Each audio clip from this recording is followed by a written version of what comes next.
당연한 듯 한번 가입해놓고 계속 쓰고 계시는 인터넷 TV 3년 이상 쓰고 계시다면 비교원에서 갈아타시고 사은품도 챙기시기 바랍니다. 인터넷 TV 신규 가입 시 52만원, 휴대폰 구입 시 최대 50만원, 정수기 렌탈 시 최대 30만원, 이렇게 다 합치면 최대 132만원의 혜택을 만나실 수가 있습니다. 기존의 혜택보다 더 늘어났습니다. 여기에 인터넷 가입한 후에 쓰던 휴대폰 알뜰폰 그대로 통신사 변경만 해도 최대 30만원 혜택이 있고요. 본인이 가입한 후에 추천을 통해서 지인을 가입시키면 한 사람당 4만원짜리 모바일 상품권을 무제한으로 드리는 이벤트가 있습니다. 개인정보 보안 철저해서 한 건의 사고도 없었고요. 8억 이상의 보증보험에 가입해 있는 비교원, 인터넷 TV, 휴대폰, 정수기 비교는 비교원을 이용해서 혜택도 누리시고 한번 서비스도 이용해 보시기 바랍니다. 자세한 내용은 1670-2571 전화로 상담 신청하시거나 아니면 더보기에 있는 링크 이용해 주시거나요. 또 네이버에 비교원 검색하셔도 상담 신청이 가능하니까 많이들 이용해 주시기 바랍니다. 네, 여러분 반갑습니다. 한결의 데일리 라이브 뉴스 다이브 시작합니다. 어서 오십시오. 고현주입니다. 반갑습니다. 자, 오늘 너무나 좋아하시는 윤혜와 분분과 함께하는 시간입니다. 세 분 소개해드릴게요. 오윤혜 씨 나오셨습니다. 어서 반갑습니다. 오윤혜입니다. 너무 덥습니다, 여러분. 예, 분붐의 한 축, 거대한 축이죠. 한겨레 21 김한 기자 나오셨습니다. 네, 안녕하세요. 김한입니다. 붐이에요. 예, 오마이뉴스 곽우신 기자도 나오셨습니다. 어서 오십시오. 네, 안녕하십니까. 작은 붐입니다. 작은 붐. 예. 둘이 나란히 앉으니까 보기 너무 좋아요. 그래요? 원, 투. 네. 뭐 이거 턱깨 걸고. 그러니까. 관상용. 예. 자, 윤혜와 분분과의 1시간 있고요. 오늘 4시 한 15분경에는 민주당 당대표 후보 김민석 후보가 오늘 출연을 합니다. 약 30분 정도 저희와 함께 할 텐데 여러분 뭐 궁금한 게 있거나 질문하실 게 있으면 댓글로 참여해 주시기 바랍니다. 의견도 남겨주시면 적극 반영해서 잠시 뒤에 김민석 후보한테 질문해 보도록 하고요. 어제 광주에서 민주당 전당대회 당대표 후보들 간의 TV 토론회, 당대표 후보들 간의 토론회는 이제 TV 토론회로는 마지막이었습니다. 어떻게 보셨는지, 또 주목한 장면들, 또 인상적인 장면들이 있었으면 한마디씩 들어볼까요? 그 1호 국정과제가 뭐 많이 회자도 되고 있지만 그 전당대회의 어떤 구도, 그다음에 각 후보 간의 어떤 차이점, 그다음에 뭐 그런 걸 다 떠나서도 너무 이제 치명적인 장면이 되지 않았나라는 생각이 들어요. 그러니까 1호 국정과제. 네, 그러니까 예를 들면 여러 가지 생각을 하게 하잖아요. 그러니까 1년이나 당대표를 했는데 국정과제가 뭔지 1호 국정과제가 모른다. 이거 1호만 모르는 게 아니라 처음에 이제 800개쯤 된다고 했다가 123개다. 그 123개는 12.3 비상계엄 때문에 123개를 했다. 이런 거 다 이제 얘기가 됐던 내용인데, 그리고 1호 국정과제가 이제 본인은 내란 청산이라고 생각하고 당대표를 했다라고 얘기를 했는데 그걸 물어본 게 아니지 않냐. 뭐 이런 문답이 되면서 1호 국정과제는 5.18 헌법 정신을 헌법에 수록하는 거였다. 더군다나 지금 이제 호남 경선을 앞두고 있는데 뭐 이런 부분들을 종합해 보면 굉장히 좀 치명적인 장면이지 않았나 이런 생각이 듭니다. 댓글 보니까 가장 좋아요를 많이 받은 댓글이 그 1호 국정과제 관련해가지고 그동안 1년 동안 청와대는 정부 여당 없이 국정 운영을 해왔던 건가라는 댓글이 이제 좋아요를 많이 받았더라고요. 저도 하필 광주에서 국정과제 1호가 5.18 정신을 담은 개헌 추진이었는데 이 부분을 1년 동안 했었던 당대표가 대답을 하지 못했다는 부분에 있어서 굉장히 좀 치명적인 부분이 아니었나. 이거는 그동안 1년 동안 왜 그동안 민주당에 우리가 답답했는지가 이 한 문장에 담겨 있었던 것 같아요. 그래서 좀 안타까웠던 장면이기도 했습니다. 네, 두 분이 비슷한 장면을 꼽아주셨고, 사실 그 TV 토론이 그 워낙 이제 오랫동안 역사가 반복되면서 이제 뭐 예전처럼 효과가 별로 없는 거 아니야 이런 이야기를 많이 하고, 이거 보통 지지자들이 다들 그렇죠. 내가 지지하는 후보가 잘했어라고 보통 보기 때문에 그렇죠. 예. 강화 효과는 있는데 중간에 이제 가져올 동력이 약하지 않냐라는 게 있었지만 그럼에도 불구하고 이번 세 번의 토론, 특히 마지막 토론 때는 정말로 서로 약간 좀 정책적인 방향보다는 정무적인 부분에 많이 집중을 한 것 같고, 예. 제가 이제 특히 눈여겨봤던 거는 이 소위 말하는 조국혁신당과의 합당 과정에서 이 텔레그램 관련해서 얘기했던 거, 이거 그러니까 서로가 이름은 직접 얘기하지 않았지만 김민석 후보랑 총리로서 그때 같이 했던 아니냐 맞냐 그거 갖고 싸운 거잖아요. 그러니까 어느 쪽도 확실하게 언급하든가 아니라고 부인하든가 이런 식의 이제 공방전이 있던 건데, 이런 정무적인 영역들이 과연 지금 판도에서 흔들 만한 뭔가가 될까? 어느 쪽이든지 간에. 그러니까 이게 치열하게 이렇게 붙게 되면은 서로의 지지층은 거봐 김민석 말 못하네, 정청래 말 못하네 이렇게 하게 되지만 지금 호남 선거를 앞두고 있잖아요. 호남에서 정청래 후보의 전략은 최대한 덜 지는 방향으로 가야 되거든요. 네. 그래야 수도권에서 역전한다. 이게 그림이 나오는 건데, 이렇게 현재 구도를 굳히는 방향으로 가게 되면은 조금 어렵잖아요. 그래서 저는 정청래 후보가 조금 더 루틴하고 예상 가능한 범위가 아니라 다른 범위에서의 역습이 있지 않을까 싶었는데 그런 장면이 없었다라는 거. 그리고 예. 아까 앞에 말씀하신 것처럼 오히려 1호 과제에서 약간 좀 로스가 나왔던 거 그런 게 좀 이색적으로 보였습니다. 그렇습니다. TV 토론회 제가 이제 마지막으로 그랬었는데 지금 하루가 더 남았네요. 12일에 TV 토론회가 한 번 더 원래 세 번 있다는 하기로 거. 했다 한 번이 늘어난 거죠. 늘어났습니다. 예, 그래서 12일에 SBS가 되죠. 예, TV 토론회가 한 번 더 있다는 거 다시 한번 정정을 해드리고 뭐 후보들 간의 네거티브라든지 주요하게 나왔던 키워드들도 보면 뭐 신천지, 텔레그램, 뭐 정치자금법 위반 등등의 얘기가 있었고 정청래 후보의 지금 아쉬운 점들을 어찌 보면 짚어주신 건데.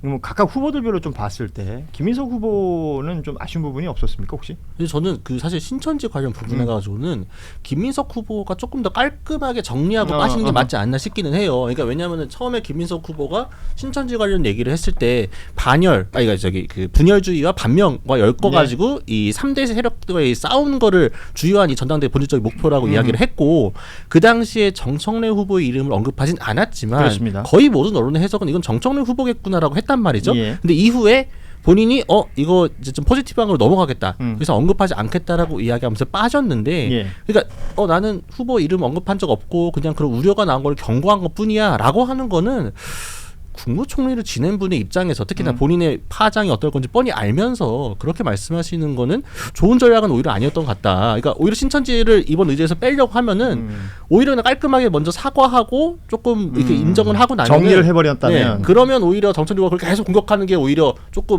저희가 사과했는데 저거 계속 물건으로 이게 될 텐데 명확하게 본인이 잘못은 인정하지 않으면서도 계속 이거를 약간 페이드아웃 하면서 끌고 가는 거가 잘 모르겠습니다. 그게 저는 오히려 이게 만약 역풍이 세게 불었으면은 김민석 후보한테 위기가 올 수도 있었다라고 봅니다. 어찌됐건 먼저 거론한 거는 이제 김인석 후보 측이었으니까 지금 그 얘기를 해주시는 것 같습니다. 송영길 후보는 어땠어요? 좋아요. 지금 뭐 이번 전당대회 뭐라 그럴까요? 그러니까 뭔가 아이콘이 됐어요. 아이콘이. 포인트들을 만들어내고 있고 어제도 굉장히 인상적인 장면 여러 있었어요. 그러니까 예를 들면 뭐 이 국정과제 1호뿐만 아니라 정청래 후보가 계속 이제 말하자면 김민석 후보를 비판하기 위해서 송영길 후보에게 질문을 하는 형식을 몇 번 취했거든요. 그렇습니다. 그래서 이제 뭐 메가 프로젝트가 되면 추진력이나 속도는 내가 더 있지 않냐, 내가 더 잘할 것 같지 않냐, 누가 당대표가 돼도 메가 프로젝트는 똑같은 거 아니냐, 뭐 이런 취지로 질문을 했는데 송영 대표가 딱 그 말을 듣고 실력 차이는 좀 날 것 같은데 이렇게 얘기를 해버리니까, 그러니까 이런 장면들은 굉장히 좀 뭐라 그럴까요, 어떤 연륜이나 이런 게 느껴지는 장면이었고. 뭐 이런 토론회에서 예상 질문들을 다 뽑아요. 예를 들면 뭐 이거는 뭐 어떤 네거티브적인 질문이 들어올 수도 있고 이거는 상대에게 이렇게 질문하시 이거를 다 뽑아서 갖고 온단 말이에요. 예. 근데 이제 어제 정청래 후보는 이제 그런 부분들에서 뭔가 좀 약간 이게 합이 잘 안 맞는 뭐 이런 모습이었고 그 기존의 연설도 보면 송영길 후보가 노페이퍼로 제일 잘해요. 그러니까 연설이나 이런 거는. 그러니까 페이퍼를 보다가도 앞으로 나오잖아요. 그러니까 이제 그런 장면들이 어제 토론회에서도 좀 있었고, 근데 저는 지금 요 며칠 동안 송영길 후보 하면 그 쇼츠밖에 생각이 안 뭐요? 나고 왜 나온 거야 왜 도대체 싫다는데. 네. 성대모사를 네. 뭔가 이게 뭐 오디오로 하려고 그러는 게 아니라 성대모사를 액션으로 하고 있어요. 우리 김원기자는. 그 지지자들도 구호가 싫다는데 왜 나와? 막 이런 뭐 구호도 사진 찍을 때도 그렇게 네, 얘기하기도 막. 하고 그 뼈해장국 얘기도 뭐 좀 많이 엄청 회자가 화제죠, 됐고 예. 본인이 SNS에 저렇게 그 이후에 뼈해장국 드시는 부분을 오늘 아침에 뼈해장국 먹었는데. 근데 송영길 후보 측에서는 참모가 조언을 해줬다고 하더라고요. 이 1호 법안, 1호 공약, 1호 질문을 송영길 후보가 국정과제 했으니까요. 1호에 예. 대해서 분명히 모르실 것 같다. 한번 질문해보면 어떻겠냐라고 해서 설마 모를 리가 있냐라고 해서 그냥 툭 던졌는데 진짜 몰라서 너무 본인도 당황했다는. 그러니까 얘기를 토론회의 어떤 상징적인 장면 그리고 그 어떤 장면으로 인해서 표심에 영향을 주느냐 그렇지 않느냐 특히나 이제 호남이기 그쵸. 때문에 더욱더 그 장면을 많은 분들이 지금 지목하고 계신 것 같고요. 아까 곽오실 기자가 한 얘기랑 비슷한 맥락의 얘기인데 보통 이렇게 토론을 하면 우리 편 지지자들은 역시 우리 후보 제일 잘해, 우리 그렇죠. 후보 말 제일 예. 잘한다 이러고 저쪽 편 지지자는 우리 후보가 제일 잘해 이래요. 그래서 그거를 따지면 플러스 마이너스 똔또예요 늘 거의. 근데 그거 이상을 만들어내기가 굉장히 어려운데 어제도 사실 이제 사람들이 워낙에 치열하고 이제 붙을 대로 다 붙어본 거 아니야? 이래서 뭐 그 토론에서 뭐가 나오겠어라고 했는데 굉장히 좀 치명적인 장면이 나온 거죠. 예. 자, 지금 토론회가 진행이 됐고 결국 호남 온라인 투표가 시작이 된 상황.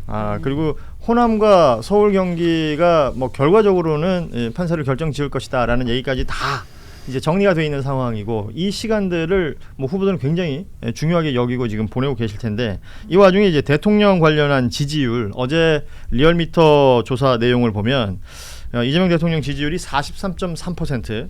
그러니까 리얼미터 기준으로는 취임 후 최저치입니다. 이게 전당대회와 영향이 있을까? 이 부분을 좀 짚어보고 싶은데 왜냐하면 어제 리얼미터가 이제 분석한 내용에는 전당대회 내용은 없었어요.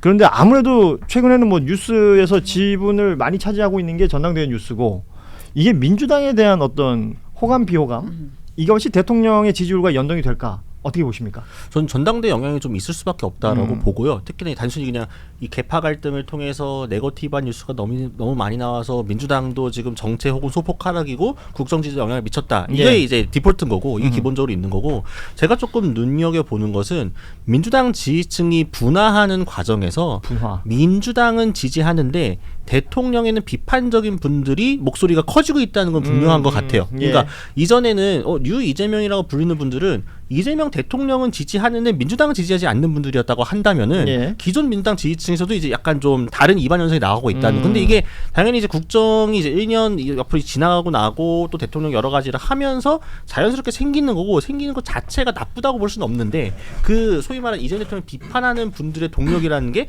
전당대회로 막 표출되고 있다 보니까 감정의 온도가 뜨거운 상태에서는 이게 민주당을 지지하면서도 대통령을 비난하는 목소리를 일부 커뮤니티를 중심으로 튀기 시작했거든요. 그런 것들이 점차 반영되고 이분들이 특히 여론조사에 반응을 하면서 조금 더 효과가 가시적으로 나오는 걸로 보이는데 이게 지금 전당대회 때 저희가 여러 번 말씀드렸습니다만 일단 지금 온도가 뜨거우니까 벌써 다 치고 끝나고 나서 이거를 시킬 수가 있을까? 그러니까 대통령이 비판적이라고 하더라도 남은 임기 동안 조금 지켜보고 힘 실을 땐 실어주고 건전하게 좀 견제하고 이런 역할을 여당들이 해야 되는데 그러기 위해서는 지지층이 너무 감정적으로 멀어지면 안 되거든요. 적당한 거리에서는 멈춰줘야 되는데 그 브레이크를 과연 걸 수 있을까? 누가 당대표가 되든지 간에 그 설득 과정이 조금 지난하지 않을까 우려가 조금 되긴 합니다. 그러니까 많은 분들이 비슷한 생각들을 또 하고 계신 것 같기도 하고요. 근데 청와대 입장에서는 굉장히 좀 심각한 숫자로 받아들여야 돼요. 왜냐하면 지금 민주당 전당대회 중이기 때문에 민주당 지지자들이 전화를 받을 가능성이 높습니다.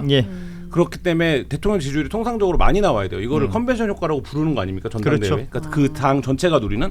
근데 우리층 지지자들이 전화를 많이 받을 때인데 지지율이 오히려 하락 국면이다. 이거는 굉장히 좀 치명적인 상황으로 봐야 되고 그다음에 가끔 이제 저도 뭐 여론조사 보면 세부적인 내용들 보고서들 읽어보면 이거 숫자가 이렇게 된 거를 이렇게 설명하는 건 좀 안 맞는 것 같은데 이런 생각을 자주 하거든요. 그러니까 그럴 때가 많아요. 근데 이번 여론조사는 여론조사가 빠진 거랑 분석이 딱 들어맞아요. 그러니까 딱 그 층이 빠진 거예요. 예를 들면 그 보안사건 형사소송법 개정으로 2030 여성들의 불안 이런 게 높아졌다. 2030 여성이 엄청 빠졌어요. 그리고 서울 수도권이 엄청 빠졌어요. 서울 수도권 왜 빠진 겁니까? 최근 부동산 관련된 거에 대한 실망감이 있는 거거든요. 그리고 6070이 빠졌어요. 이게 지금 부동산 세제 개편 관련해서 뭔가의 불안감이 자극된 포인트인데 정확하게 계층이나 지역적으로 보면 요 세 개의 층위가 빠진 거 이게 굉장히 도드라지고 지금 뭐 여러 가지가 어렵지만 사실 정책적인 반대 때문에 대통령 지지율이 빠지면 거의 현상이라고 봐야 돼요. 그러니까 예를 들면 정책은 어쨌든 지지하는 사람도 있고 반대하는 사람도 있기 때문에 정책 이슈 그 자체만으로 막 지지율을 크게 움직이진 않아요. 근데 지금 부동산과 관련한 문제가 그렇게 됐다. 이게 중요하고 또 한 가지는 저는 이게 오히려 결정적이라고 보는데 이재명 대통령 일 잘하네. 뭐 나는 별로 안 좋아했었는데 일 잘하네. 이게 이른바 뉴 이재명이잖아요. 그러니까 집단으로서 존재했던 게 아니라 그 평가가 있었다고요. 대통령. 임기 초반에는 확실히 있었죠. 근데 지금 보면 세제 개편 문제, 부동산 문제, 그다음에 증시 관련돼서 뭐 레버리지 ETF나 이런 문제들 보면 이거 일을 잘하는 게 맞아? 이게 뭔가 불확실한데 안정성이 떨어져 보이는데 이제 이런 평가로 돌아섰거든요. 근데 저는 이 평가를 극복하려면 굉장히 좀 또 다른 면모나 유능함을 보여줘야 될 거라는 생각이 들고 마지막으로 이 모든 공격을 받아내는 게 당이에요. 그러니까 당이 어쨌든 공격이 들어오면 첫 번째로 그걸 리시브를 해줘야 된다고요. 근데 지금 당이 그 기능을 못하는 때잖아요. 당은 다른 걸로 바쁘니까요. 지금. 그러니까 지금 이런 상황들이 총체적으로 와서 저는 8월 17일 이후에는 뭔가 진용을 그래도 수습을 할 거는 같은데 근데 어쨌든 이재명 정부에 대한 첫 번째 인상평가가 좀 달라지고 있다. 이게 굉장히 좀 중요한 포인트라고 봅니다. 결국은 지지율을 끌어올리기 위해서는 이제 눈에 보이는 무언가, 실효적인 무언가가 필요하다. 그런데 그러기에는 지금 이 타이밍은 전당대회 뭐 뉴스가 다 빨아들이고 있으니까 자연스럽게 전당대회 이슈와 대통령의 지지율이 연동되는 것 아니냐 이런 해석들이 지금 가능할 것 같고 오늘 정청래 후보가 본인이 당대표가 되는 즉시 대통령 지지율이 10% 이상 올라갈 것이다. 그러니까 핵심 코어 지지층이라는 표현을 자주 쓰잖아요. 코어 지지층이 지금 많이 등을 돌린 것 같다라는 평가들을 했더라고요.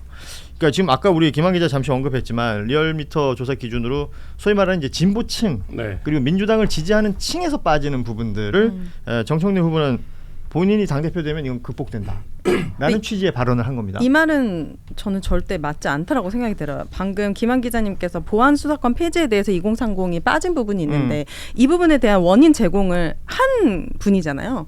온통 보안 수사권 폐지로만 이제 계속 얘기를 했기 때문에 어떤 임기 내내 그 부분을 강조했기 때문에 네, 근데 이 부분에 대해서 실망스러운 2030이 지금 지지율 하락에도 원인이 된 부분이 있기 때문에 이 부분의 원인을 제공한 사람이기도 하고 그리고 무엇보다도 대통령 지지율을 더 받쳐서 올려야 했을 그 시기에 오히려 당을 흔들고 화살을 맞아주거나 아니면은 그 어떤 정책이 왔을 때 그걸 또 보완해서 사람들에게 더 설득하는 역할을 전혀 하지 못했기 때문에 이 지지율 하락에 저는 이 정청래 후보의 원인이 있다고 생각해요. 근데 이 사람이 다시 와버리면 원인이 제거되지 않는데 어떻게 떨어진 지지율이 올라갑니까? 그러니까 오윤혜 씨 해석은 정청래 하락이랍니다. 민주당 지지율 하락에 정청래 전 대표 시절에 그것이 있는데 네. 다시 연임을 하게 된다면 그 문제가 해결이 될 가능성이 없다. 적다.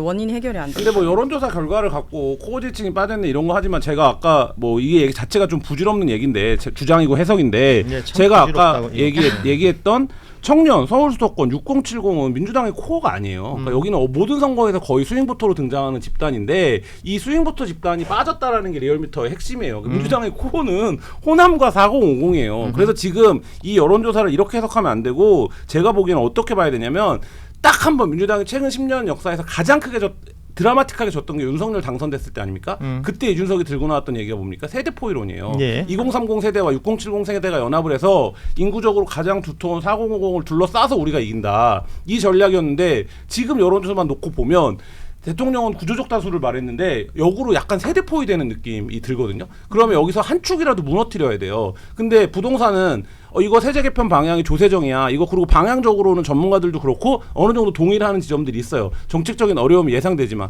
그럼 이거를 지금 당장 건드리면 또 정책에 뭐 이거를 확 노선을 바꾼다 이런 얘기가 되니까 그럼 여기 공을 들여야 돼요. 2030.